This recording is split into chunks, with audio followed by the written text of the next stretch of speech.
अगर मैं आपसे बोलूं कि न्यूयॉर्क सिटी का सबसे पावरफुल करेंसी पैसा नहीं था तो क्या आप विश्वास करोगे? लेकिन जो कहानी मैं आपको सुनाने जा रहा हूँ उसमें पैसे से ज्यादा पावरफुल था कॉन्फिडेंस। और एक लड़की ने इसी कॉन्फिडेंस को अपना वेपन बना लिया। No guns, no hacking, no mafia. उसने यूज किया तो सिर्फ लग्जरी क्लोथिंग, एलिट एटीट्यूड और एक नाम जो बहुत महंगा लगता था। तो ये कहानी है एना डेल्वी की, एक फेक एरेस जिसने सिर्फ अपने दिमाग से न्यूयॉर्क के एलिट्स को फूल बना दिया। सो हेलो गाइस, ये है day 7 of showing story of business wolf and this is Aryan और आप देख रहे हो FinThrive where you can turn your dream into reality with the knowledge of finance and artificial intelligence. सबसे क्रेजी बात तो ये है कि लोग एना डेल्वी की खाली स्टोरी पे बिलीव नहीं कर रहे थे, बल्कि उसके अराउंड रहना एक प्रिविलेज समझ रहे थे। तो कहानी की शुरुआत होती है न्यूयॉर्क सिटी में। ये वो शहर है जहाँ ड्रीम्स टैक्सी में तो आते हैं लेकिन जाते प्राइवेट जेट्स में हैं। और इसी दुनिया में एंट्री होती है एना सोर्किन की, a perfect example of beauty with brain. लेकिन वो किसी नॉर्मल लड़की की तरह न्यूयॉर्क नहीं आई, बल्कि उसने खुद को रिब्रांड किया एना डेल्वी, एक जर्मन बिलियनर एरेस के रूप में। एना बिल्कुल ओल्ड मनी रॉयल्टीज की तरह ड्रेस करती थी, सिर्फ 5 स्टार होटल्स में स्टे करती थी और $100 टिप्स तो वो चेंज की तरह देती थी। और उसके बात करने का स्टाइल ऐसा था कि जैसे सीईओज और इन्वेस्टर्स उसके वीकेंड ब्रंच फ्रेंड्स हो। एना को लोगों के बीच में फिट नहीं होना था, बल्कि उसे लोगों को फील करवाना था कि वो लकी है कि एना उनके आसपास है। और सच कहूं तो न्यूयॉर्क एलिट वर्ल्ड में सिर्फ एक ही चीज काम करती है, परसेप्शन। और एना को ये बात पता थी कि अगर वो डाउट फ्री इमेज मेंटेन करेगी तो लोग ना सिर्फ उसे एक्सेप्ट करेंगे बल्कि उसे ब्लाइंडली फॉलो भी करेंगे। एना का टारगेट बैग्स, होटल सूट्स और शैंपेन नाइट्स नहीं थे, बल्कि उसका ड्रीम बड़ा था, एक private art and social club जिसका नाम था द एना डेल्वी फाउंडेशन। लेकिन ये फाउंडेशन के लिए एना को चाहिए थे $22 मिलियन,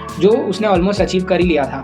एना ने ये गेम इतना स्मार्टली प्ले किया कि लोगों को पता ही नहीं चला कि उसने फोर्ज फाइनेंशियल डॉक्यूमेंट्स बनाए, फेक कनेक्शंस क्रिएट किए हैं, बैंक्स एंड इन्वेस्टर्स को ब्लफ किया और एटीट्यूड तो ऐसा बनाया था जैसे टाइम उसके नीचे हो। लोगों ने उससे कभी उसके पैसों के बारे में डाउट नहीं किया क्योंकि उन्हें उसके कॉन्फिडेंस ने अंधा कर दिया। और इस पूरे स्कैम का बैकबोन था उसकी फ्लॉलेस सोशल इंजीनियरिंग। मतलब वो हर इंसान को एग्जैक्टली वैसा ही फील कराती जो उन्हें सबसे ज्यादा पसंद आए, जो था एक्सक्लूसिविटी। एना को ये बात पता थी कि जितना ज्यादा वो अनअटेनेबल लगेगी लोग उससे उतना ज्यादा अट्रैक्ट होंगे और ये उसका मास्टर स्ट्रोक था। बट कुछ टाइम के बाद ये मास्टर स्ट्रोक उसके लिए एक टिकिंग टाइम बॉम्ब बन गया, क्योंकि जितना बड़ा उसका लाइफस्टाइल होते जा रहा था उतना ही बड़ा प्रेशर आना को पड़ रहा था उस कैम को मेंटेन करने के लिए। स्लोली होटल्स, बैंक्स, इन्वेस्टर्स ने आना के अराउंड एक अनयूजुअल पैटर्न नोटिस करना स्टार्ट किया और इसी ऑब्जर्वेशन ने सीधे रास्ता बनाया द फॉल की तरफ। फाइनली 2017 में ये फ्रॉड सबके सामने आया और एना को फ्रॉड के केस में अरेस्ट किया गया। साथ में एना के ऊपर ग्रैंड लार्सेनी का केस भी लगा। जो लड़की न्यूयॉर्क में एक रॉयल्टी बन के आई थी आज वही जेल के प्रिजन यूनिफॉर्म को पहनते हुए निकली। और आयरनी यह है कि द वर्ल्ड जिसे वो मैनिपुलेट कर रही थी आज वही दुनिया उसके डाउनफॉल का रीजन बना।